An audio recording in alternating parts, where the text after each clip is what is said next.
ఎంత చక్కగా దేవుడి పిలుపుకి లోబడి దేవుడు చూపించిన దర్శనాన్ని తన జీవితాలలో సాధవంతం చేసుకోవడానికి, క్రీస్తుని మనకు చూపించడానికి, క్రీస్తులాగా జీవించాలని ఎన్ని గొప్ప కార్యాలతో, అద్భుతాలతో, ఆశ్చర్యక్రియలతో యాకోబు దేవుణ్ణి నమ్మి దేవుని అందు విశ్వాసం ఉంచి దేవుడు చేస్తున్న ప్రతి కార్యాలలో ఆయన వంతు సహా దేవుడికి చేయడానికి ఇష్టపడి యాకోబు హల్లెలూయా ప్రయాణిస్తున్న ప్రయాణంలో యాకోబుకు యెరూషలేము ప్రజలంతా కూడా ఒక మంచి బిడ్డనిచ్చిరంట. దేవుడికి మహిమ కలుగునుగాక. ఏమని? యాకోబుకి సత్యవంతుడు, న్యాయవంతుడు. ఎందుకు ఈ పేరు వచ్చిందంట? హల్లెలూయా దేవుడికి స్తోత్రం. యాకోబుని అందరూ యెరూషలేములో సత్యవంతుడు అని పిలిచేవాళ్ళంట. ఎందుకు అంటే క్రీస్తులాగా తన జీవితాన్ని క్రీస్తుకు సమర్పించి తనను తాను లోకానికి క్రీస్తులాగా చూపించాలని, క్రీస్తుని తన ద్వారా మహిమపరచాలని, క్రీస్తు ఒక జీవితము తను జీవించాలని. హల్లెలూయా.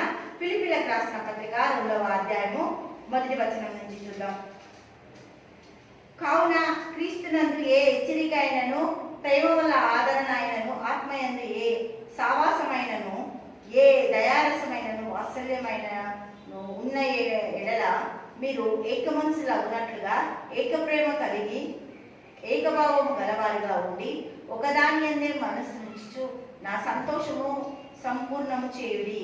కక్ష చేతనైనను వృధాతీశం చేతనైనను ఏమీ చేయక వినయమైన మనసు గలవారై ఒకరినొకడు తనకంటే యోగ్యులని ఎంచుచు మీలో ప్రతివాడు తన సొంత కార్యములను మాత్రమే కాక ఇతరుల కార్యములను కూడా చూడవలెను. క్రీస్తు యేసునకు కలిగిన ఈ మనసు మీరును కలిగి ఉండుడి. దేవునికి స్తోత్రం.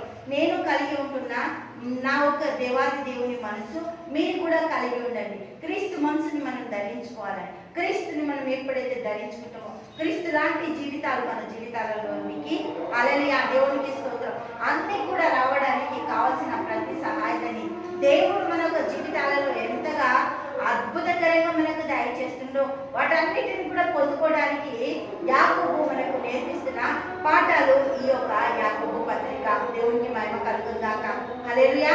తండ్రి యేసునికి వందనాలు, స్తోత్రాలు. గొప్పది, అద్భుతకరణ, ఆశ్చర్యకరణ నీకే స్తుతులు, స్తోత్రాలు చెల్లిస్తున్నాం తండ్రి. ప్రతి కుటుంబాన్ని నీకు అప్పగిస్తున్నాం. యేసు నామములో ప్రార్థిస్తున్నాము తండ్రి. ఆమేన్, ఆమేన్, ఆమేన్.